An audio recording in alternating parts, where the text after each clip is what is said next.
حضرت میمونہ رضی اللہ تعالی عنہا نے کہا، جب نبی کریم صلی اللہ علیہ وسلم غسل جنابت فرما رہے تھے، میں نے آپ کا پردہ کیا تھا تو آپ نے پہلے اپنے ہاتھ دھوئے، پھر داہنے ہاتھ سے بائیں پر پانی بہایا اور شرمگاہ دھوئی، اور جو کچھ اس میں لگ گیا تھا اسے دھویا، پھر ہاتھ کو زمین یا دیوار پر رگڑ کر دھویا، پھر نماز کی طرح وضو کیا پاؤں کے علاوہ، پھر پانی اپنے سارے بدن پر بہایا اور اس جگہ سے ہٹ کر دونوں قدموں کو دھویا۔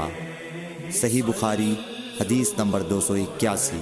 ام المومنین ام سلمہ رضی اللہ تعالی عنہ نے فرمایا کہ ام سلیم ابو طلحہ رضی اللہ عنہ کی عورت رسول اللہ صلی اللہ علیہ وسلم کی خدمت میں حاضر ہوئیں اور کہا کہ اللہ تعالی حق سے حیا نہیں کرتا، کیا عورت پر بھی جبکہ اسے احتلام ہو غسل واجب ہو جاتا ہے؟ تو رسول اللہ صلی اللہ علیہ وسلم نے فرمایا، ہاں، اگر اپنی منی کا پانی دیکھے تو اسے بھی غسل کرنا ہوگا۔ صحیح بخاری حدیث نمبر 282۔ مدینے کے کسی راستے پر نبی کریم صلی اللہ علیہ وسلم سے ابو ہریرہ رضی اللہ تعالی عنہ کی ملاقات ہوئی۔ اس وقت ابو ہریرہ جنابت کی حالت میں تھے۔ ابو ہریرہ رضی اللہ تعالی عنہ نے کہا کہ میں پیچھے رہ کر لوٹ گیا اور غسل کر کے واپس آیا تو رسول اللہ صلی اللہ علیہ وسلم نے دریافت فرمایا کہ اے ابو ہریرہ کہاں چلے گئے تھے؟ انہوں نے جواب دیا کہ میں جنابت کی حالت میں تھا، اس لیے میں نے آپ کے ساتھ بغیر غسل کے بیٹھنا برا جانا۔ آپ صلی اللہ علیہ وسلم نے ارشاد فرمایا، سبحان اللہ، مومن ہرگز نجس نہیں ہو سکتا۔ صحیح بخاری حدیث نمبر 283۔ نبی صلی اللہ علیہ وسلم اپنی تمام ازواج کے پاس ایک ہی رات میں تشریف لے گئے۔ اس وقت آپ کے ازواج میں 9 بیویاں تھیں۔ صحیح بخاری حدیث نمبر 284۔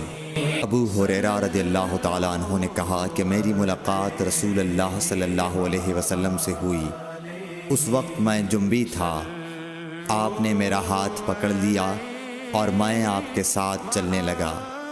آخر آپ ایک جگہ بیٹھ گئے اور میں آہستہ سے اپنے گھر آیا اور غسل کر کے حاضر خدمت ہوا۔ آپ ابھی بیٹھے ہوئے تھے۔ آپ نے دریافت فرمایا، اے ابو ہریرہ کہاں چلے گئے تھے؟ میں نے واقعہ بیان کیا تو آپ صلی اللہ علیہ وسلم نے فرمایا، سبحان اللہ، مومن تو نجس نہیں ہوتا۔ صحیح بخاری حدیث نمبر 285۔ ہم سے ابو نعیم نے بیان کیا، کہا ہم سے حشام اور شیبان نے، وہ یحییٰ سے، وہ ابو سلمہ سے، کہا میں نے عائشہ رضی اللہ تعالی عنہا سے پوچھا کہ کیا نبی کریم صلی اللہ علیہ وسلم جنابت کی حالت میں گھر میں سوتے تھے؟ کہا ہاں، لیکن وضو کر لیتے تھے۔ صحیح بخاری حدیث نمبر 286۔ عمر بن خطاب رضی اللہ تعالی عنہ نے رسول اللہ صلی اللہ علیہ وسلم سے پوچھا کہ کیا ہم میں سے کوئی جنابت کی حالت میں سو سکتا ہے؟ فرمایا ہاں، وضو کر کے جنابت کی حالت میں بھی سو سکتے ہو۔ صحیح بخاری حدیث نمبر 287۔ حضرت عائشہ رضی اللہ تعالی عنہ نے فرمایا کہ نبی کریم صلی اللہ علیہ وسلم جب جنابت کی حالت میں ہوتے اور سونے کا ارادہ کرتے تو شرمگاہ کو دھو لیتے اور نماز کی طرح وضو کرتے۔ صحیح بخاری حدیث نمبر 288۔ حضرت عمر رضی اللہ تعالی عنہ نے نبی کریم صلی اللہ علیہ وسلم سے دریافت کیا کہ کیا ہم جنابت کی حالت میں سو سکتے ہیں؟ آپ نے فرمایا ہاں، لیکن وضو کر کے۔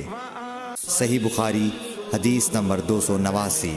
حضرت عمر رضی اللہ تعالی عنہ نے رسول اللہ صلی اللہ علیہ وسلم سے عرض کی کہ رات میں انہیں غسل کی ضرورت ہو جایا کرتی ہے۔ رسول اللہ صلی اللہ علیہ وسلم نے فرمایا کہ وضو کر لیا کر اور شرمگاہ کو دھو کر سو جا۔ صحیح بخاری حدیث نمبر 290۔